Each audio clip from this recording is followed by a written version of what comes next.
বাংলাদেশ মাথা নত করবে না বললেন এবি পার্টি যুগ্ম সদস্য সচিব ব্যারিস্টার আসাদুজ্জামান ফুয়াদ। জানাবো যুক্তরাজ্যের উদ্দেশ্যে ঢাকা ছাড়লেন মির্জা ফখরুল ইসলাম আলমগীর, থাকছে বিস্তারিত প্রতিবেদনে। জানাবো পাকিস্তানে শিয়া সুন্নি সংঘর্ষে নিহত অন্তত আরও 13 জন, থাকছে বিস্তারিত প্রতিবেদনে। এবং সর্বশেষ জানিয়ে দেব চিন্ময় দাসের গ্রেপ্তারকে ভুলভাবে ব্যাখ্যা করা হচ্ছে বললেন জাতিসংঘের বাংলাদেশ, থাকছে বিস্তারিত। সংবাদ শিরোনামে বাড়ে বিস্তারিত প্রতিবেদনে। বাংলাদেশ মাথা নত করবে না বললেন barrister Asaduzzaman Fuad. AB party যুগ্ম সদস্য সচিব ব্যারিস্টার আসাদুজ্জামান ফুয়াদ বলছেন, শহীদদের রক্তের উপর দাঁড়িয়ে নতুন বাংলাদেশ জন্ম হয়েছে। এখন এই দেশের সাম্প্রদায়িক সংঘাত সৃষ্টির অপচেষ্টা চলছে, তবে বাংলাদেশের কোনো উগ্র সাম্প্রদায়িক শক্তির কাছে মাথা নত করবে না। রাজধানী যাত্রাবাড়িতে শহীদদের স্মরণে শহীদ ঐক্য চত্বরে যাত্রাবাড়ি মোড় আজ বাংলাদেশের পার্টি এবি পার্টি যাত্রাবাড়ি থানার শাখা আয়োজিত এক জনসভা সভায় এই কথা বলেন তিনি। ঢাকা মহানগর দক্ষিণে আহ্বায়ক বিএম নাজমুল হকের সভাপতিত্বে ও যাত্রাবাড়ি থানার আহ্বায়ক সুলতান মোহাম্মদ আরিফের সঞ্চালনায় জনসভায় বিশেষ অতিথি হিসেবে বক্তব্য দেন এবি পার্টির প্রচার সম্পাদক আনোয়ার সাদাত টুটুল। ঢাকা মহানগর উত্তরে আহ্বায়ক আলতাফ হোসাইন, দক্ষিণে যুগ্ম আহ্বায়ক আনারুল ফারুক ও যাত্রাবাড়ির অন্যতম শহীদ আব্দুর রহমান জিসানের মা জেসমিন আক্তার। প্রধান অতিথির বক্তব্যে ব্যারিস্টার ফুয়াদ বলেন, উপদেষ্টাদের এসি রুম থেকে বের হয়ে জনগণের দুঃখ দুর্দশা শুনতে হবে। জুলাই বিপ্লবের আহত ব্যক্তিদের চিকিৎসা ও নিহতদের পরিবারের খোঁজ রাখতে হবে। সভাপতির বক্তব্যে এবি নাজমুল হক বলেন, আমার বাংলাদেশ পার্টির গোটা বাংলাদেশ ফ্যাসিবাদ বিরোধী আন্দোলন সংগ্রামী ভূমিকা রেখেছে। এখন নতুন বাংলাদেশ গঠনে আমরা আপনাদের সঙ্গে নিয়ে ভূমিকা রাখতে চাই। তিনি সরকারকে জনগণের সমস্যা সমাধানের আন্তরিক ভূমিকা রাখার আহ্বান জানান। যুক্তরাজ্যের উদ্দেশ্যে ঢাকা ছাড়লেন মির্জা ফখরুল ইসলাম আলমগীর। 10 দিনের সফরে যুক্তরাজ্যের উদ্দেশ্যে ঢাকা ছেড়েছেন বিএনপির মহাসচিব মির্জা ফখরুল ইসলাম আলমগীর। আজ শনিবার সকালে বাংলাদেশ বিমানের একটি ফ্লাইটে বিজি 201 সস্ত্রীক ঢাকা ত্যাগ করেন তিনি। বিএনপির মিডিয়া সেলের সদস্য সাইরুল কবির খান এই তথ্য নিশ্চিত করেছেন। দলীয় সূত্রে জানা গেছে, রাজনৈতিক ওই দলীয় কাজেই মির্জা ফখরুলের এই যুক্তরাজ্য যাত্রা সফরে যুক্তরাজ্যে থাকা বিএনপির ভারপ্রাপ্ত চেয়ারম্যান তারেক রহমানের সঙ্গে মির্জা ফখরুলের সাক্ষাৎ হবে।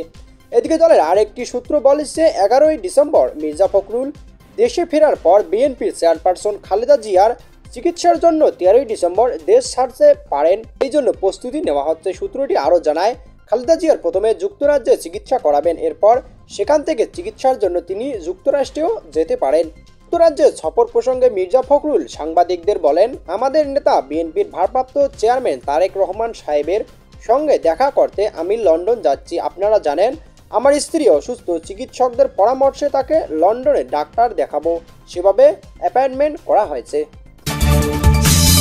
পাকিস্তানে শিয়া সুন্নি সংঘর্ষে নিহত আরও অন্তত 13 জন। পাকিস্তানের উত্তর পশ্চিমাঞ্চলে শিয়া সুন্নি সাম্প্রদায়িক সংঘাতের জেরে গত 2 দিন আরও 13 জন নিহত হয়েছেন। আজ শনিবার 30শে নভেম্বর স্থানীয় খুররাম জেলার এক সরকারি কর্মকর্তার বরাত দিয়ে এই তথ্য জানিয়েছে এএফপি। সংখ্যাগরিষ্ঠ দেশ, তবে খাইবার পাখতুনখাওয়া প্রদেশের খুররাম জেলার শিয়া সম্প্রদায়ের মানুষের সংখ্যা বেশি। এই দুই সম্প্রদায়ের মধ্যে কয়েক দশক ধরে সংঘাত চলছে। সাম্প্রতিক সংঘর্ষে এই অঞ্চলে এখন পর্যন্ত মৃত্যুর সংখ্যা 124 জনে পৌঁছেছে। গত বৃহস্পতিবার 21শে নভেম্বর পুলিশের পাহারায় চলা শিয়া মুসলমানদের জুটি আলাদা কাফেলার হামলা চালানো হয়। এতে অত্যন্ত 40 জনের বেশি নিহত হন। এরপর থেকে আরও পুরো সংঘর্ষ জেলায় ছড়িয়ে পড়ে।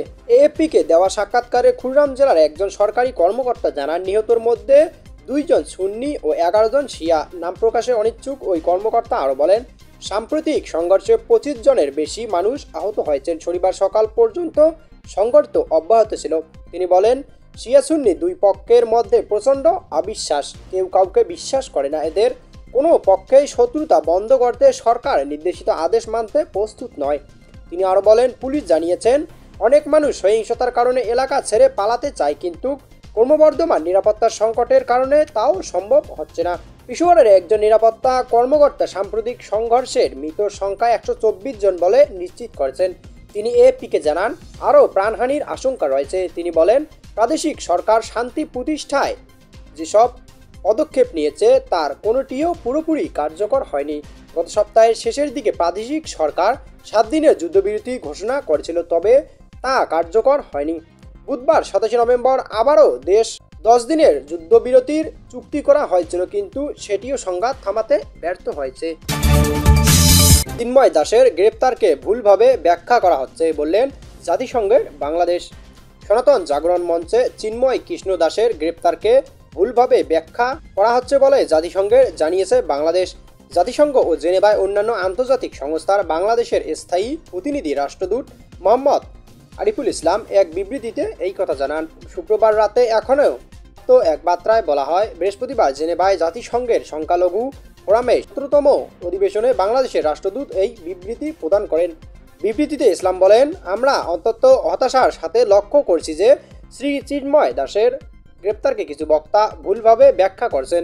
তাকে আসলে নির্দিষ্ট অভিযোগের গ্রেপ্তার করা হয়েছে, বিষয়টি আদালতের মাধ্যমে মীমাংসা করা হচ্ছে বলেও তিনি উল্লেখ করেন। তিনি বলেন, দুর্ভাগ্যবশত বাংলাদেশের জনগণ যখন ধর্মীয় সম্প্রীতির গৌরবময় দৃষ্টান্ত স্থাপনা করছে, তখন আমরা অতিরঞ্জিত, ভিত্তিহীন ও বানোয়াট প্রতিবেদনের এবং সংখ্যালঘু নিপীড়নের বিষয়ে স্বার্থান্বেষী মহলের ইচ্ছাকৃত ভুল তথ্য ও বিভ্রান্তির সরাসরি লক্ষ্য করছি। দুঃখজনকভাবে আমরা এই ফোরামে এটি দেখেছি। বাংলাদেশের স্থায়ী প্রতিনিধি বলেন, বৈশ্বিক মিডিয়া এই ধরনের অনেক প্রোপাগান্ডা নাটক করে দিয়েছে এবং অন্তর্বর্তী সরকার সরজমিনে পরিস্থিতি দেখার জন্য বিদেশি সাংবাদিকদের বাংলাদেশ সফরে স্বাগত জানাতে প্রস্তুত রয়েছে। বিবৃতিতে তিনি বলেন, প্রত্যেক বাংলাদেশির ধর্মীয় পরিচয় নির্বিশেষে নিজ নিজ ধর্ম পালন করার পর স্বাধীনভাবে মতামত প্রকাশ করার অধিকার রয়েছে। সংখ্যালঘু সম্প্রদায় সহ প্রতিটি নাগরিকের নিরাপত্তা নিশ্চিত করা বাংলাদেশের অন্তর্বর্তী সরকারের মূল ভিত্তি। রাষ্ট্রদূত ইসলাম বলেন, শীর্ষ নেতৃত্ব সংখ্যালঘু ধর্মীয় নেতাদের ধর্মের অধিকার বিষয়ে বারবার আশ্বস্ত করছে এবং বাংলাদেশের অন্তর্বর্তী সরকারের প্রথম 100 দিন বারবার প্রমাণ করছে।